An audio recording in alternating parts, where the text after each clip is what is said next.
Azad Kashmir election کے پہلے مرحلے میں میرپور ڈویژن کی 13 نشستوں پر ووٹوں کی گنتی، غیر سرکاری غیر حتمی نتائج میں پیپلز پارٹی اور نون لیگ میں کانٹے کا مقابلہ۔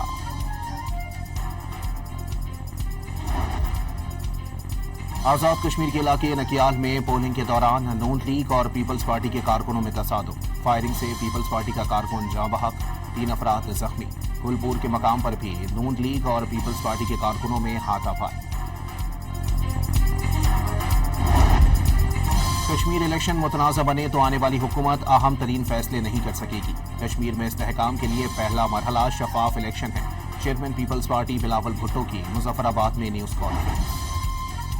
امریکی صدر ڈونلڈ ٹرمپ کا ایران کے ساتھ مذاکرات شروع ہونے کا دعویٰ، کہا بات چیت تہران کی درخواست پر ہو رہی ہے، امید ہے اچھے نتائج نکلیں گے، ساتھ ہی خبردار کر دیا سفارتکاری کا عمل ناکام ہوا تو سخت فوجی کارروائی ہوگی۔ امریکہ کے ساتھ کوئی مذاکرات نہیں ہو رہے، ایران نے صدر ٹرمپ کے دعوے کی تردید کر دی۔ وزارت خارجہ کے ترجمان نے بات چیت کی درخواست سے متعلق خبروں کو بھی من گھڑت قرار دے دیا، واضح کر دیا امریکہ کو جنگ اور امن کے اوقات کا تعین کرنے کی اجازت نہیں دی جائے گی۔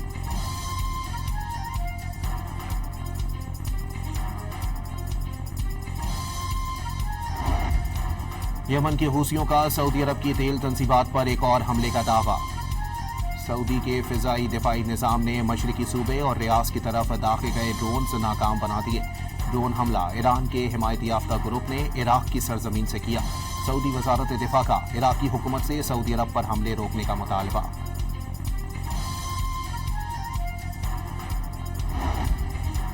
وزیر اعظم شہباز شریف سے چین کے سفیر جیانگ زائیڈونگ کی ملاقات، پاک چین دو طرفہ تعلقات، اسٹریٹجک تعاون، سی پیک سمیت مختلف شعبوں میں شراکت داری کے فروغ اور علاقائی صورتحال پر تبادلہ خیال کیا گیا۔ کویتی وزیر خارجہ شیخ جابر الاحمد الصباح آج 2 روزہ دورے پر پاکستان پہنچیں گے، مختلف شعبوں میں تعاون کو وسعت دینے پر تبادلہ خیال ہوگا۔ پیٹرول 1 روپے فی لیٹر سستا، ہائی سپیڈ ڈیزل 3 روپے 37 پیسے مہنگا۔ اوگرا نے پیٹرول کی نئی قیمت 334 روپے 18 پیسے مقرر کر دی۔ ہائی سپیڈ ڈیزل کی قیمت 386 روپے 83 پیسے ہو گئے۔ اطلاق صرف آج کے لیے ہوگا۔ صدر آصف علی زرداری سے چینی کمپنیوں کے وفود کی وزیر اعلیٰ ہاؤس کراچی میں ملاقات، سندھ اور چینی کمپنیوں کے درمیان مختلف شعبوں میں تعاون پر بریفنگ، صدر مملکت کی طے شدہ منصوبوں پر عمل درآمد تیز کرنے کی ہدایت۔ امریکی ایوان نمائندگان کے رکن ریان کیتھ سنکے اور مائیکل جیمز کی فیلڈ مارشل عاصم منیر سے ملاقات، علاقائی سلامتی، دو طرفہ دفاعی تعاون اور اقتصادی شراکت داری کے حوالے سے تبادلہ خیال۔ امریکی کانگریس کے ارکان کی وفاقی وزیر تعلیم ڈاکٹر خالد مقبول صدیقی سے ملاقات، پاک امریکہ یونیورسٹیز کے درمیان نصاب کی تیاری، مشترکہ تحقیق اور سائبر سیکیورٹی کے چیلنجز پر تبادلہ خیال۔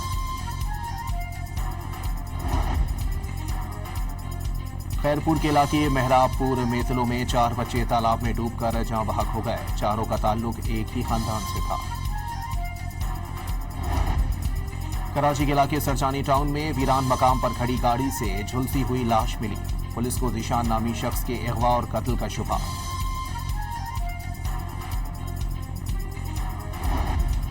ایم کیو ایم پاکستان کا حیدرآباد اور کراچی میں 4 احتجاجی جلسوں کا اعلان، بہادر آباد مرکز میں مشاورتی اجلاس کے دوران 14 اگست بھرپور طریقے سے منانے کا بھی فیصلہ۔ وفاقی وزیر صحت مصطفیٰ کمال کا پاکستان انسٹی ٹیوٹ آف میڈیکل سائنسز میں زیر تکمیل جدید ایمرجنسی سینٹر کا دورہ، state of the art emergency مرکز جلد فعال ہونے کے لیے تیار ہے، وفاقی وزیر کو بریفنگ۔ اسٹیٹ بینک کا پالیسی ریٹ 11.5% پر برقرار رکھنے کا فیصلہ، 1.5 ماہ کے لیے مانیٹری پالیسی کا اعلان کر دیا گیا۔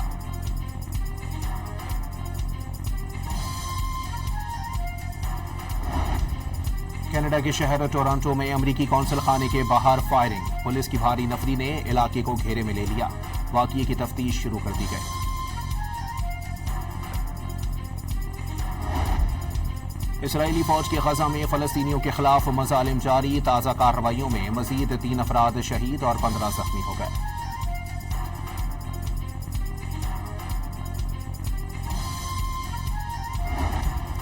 اور پیرس کے مصروف علاقے میں چاقو بردار شخص کے حملے میں 3 خواتین زخمی ہو گئیں۔ پولیس نے حملہ آور کو گرفتار کر کے چاقو قبضے میں لے لیے۔